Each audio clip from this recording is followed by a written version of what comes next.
Boxing Ego here. If you like this video, make sure you hit the like button and also subscribe to the channel and hit the bell icon on the top of your screen to get notified when the latest new content drops. 1. Heavyweight champion Anthony Joshua is backing his former foe to beat his other former foe. Stay tuned. What up, Fight World? It's your boy Ego, and I'm back with some more boxing. Make sure you smash the like button. Also subscribe to the channel for the latest and greatest in boxing if you want to become part of the gang. Notification gang, please hit the bell icon. Shout out to the super chats, channel donations, the Venmo donations, and the Patreon family. We working. Now, Anthony Joshua, we gotta wait to see his next fight. It's either gonna be Povetkin or Wilder, according to Eddie Hearn. Joshua did an exclusive interview with Sky Sports, and he's backing Dillian Whyte to beat Joseph Parker. Not only beat him, but knock him out. That was a fight that was just announced a few days ago, and this is what Joshua said to Sky. Very, very, very good fight. If you ask who I'm backing, I'm going with Dillian, and I'm going by knockout as well. I feel like Dillian ain't nothing to lose. He ain't got nothing to lose. He's been screaming out world champion, say he wants to fight here, he wants to fight there, and I feel he wants to prove himself. Parker is strong, Parker can take a shot, but I feel like in my fight, he was on the back foot and I boxed clever because I'm trying to set up the big fight with Wilder, so I wanted to box clever so I could secure the next one without taking no risk.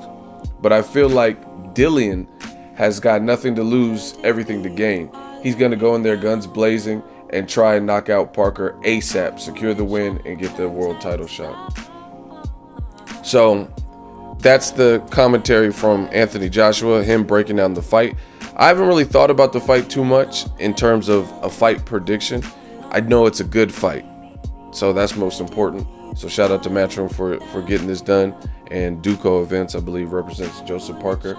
But this is very interesting from Joshua, and you got to give credit to Joshua first and foremost, because we're talking about another good fight in the heavyweight division, once with the former champion and a guy who has had some pretty good fights. You know what I mean? The Lucas Brown fight, he fought AJ, and then he fought Derek Chisora, things like that, and Dillian Whyte. But you got to give props to AJ because he beat both of them. So he beat two guys who were right there, you know what I mean, on the cusp of another title shot for Joseph Parker or a title shot for Dillian Whyte, because when Dillian Whyte first fought AJ, he wasn't a champion. So you got to give props to AJ because he beat both of them, and they're both on his resume in 20 fights.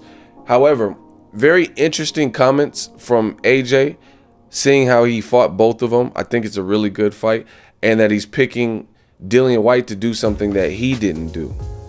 And he's a notable puncher who had previously knocked out every one of his opponents. So it's unusual a little bit to suggest that that Dillian Whyte's gonna knock him out when you knocked out Dillian Whyte and you're supposed to be a bigger puncher per your record.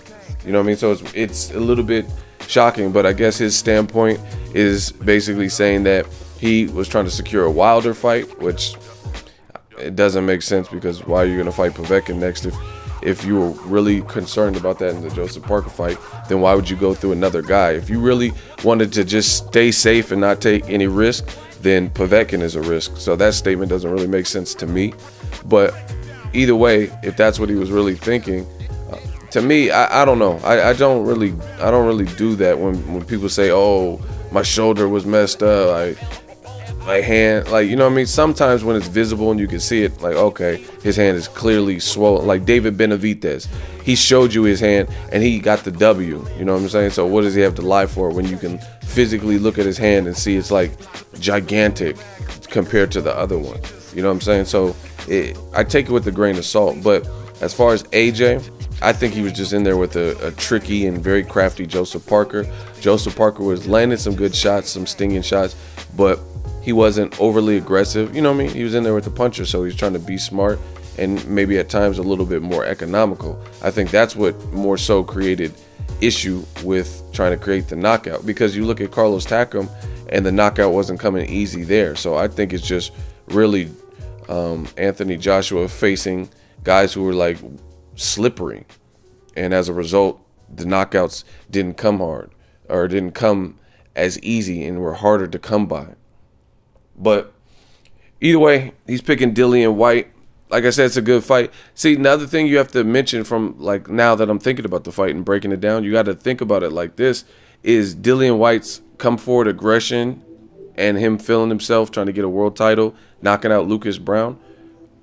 Against a crafty guy like Parker, that could create more openings. See, the thing with the Parker and Joshua fight is they were both a little bit tentative. That's why you didn't see the best, in my opinion, the best version of Joshua, because he kind of got away from his combinations. And then you didn't see the best Parker because he was doing good, but at times he was economical, like I said.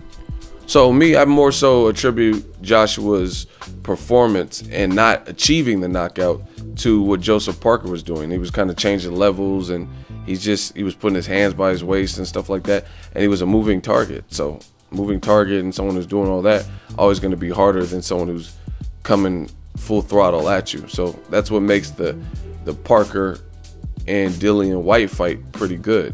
Let me know your thoughts, drop it in the comment section. Make sure you smash the like button as always. Hey, comment, and subscribe. Till next video, it's Ego-san. So if you enjoyed this video and want more content like this on the channel, you can show your appreciation by going to the PayPal donate button or the YouTube support button. And you can donate any amount that you feel is equivalent to the value of this video. Much more to come. Thank you guys for your support. Boxing Ego, the future of boxing.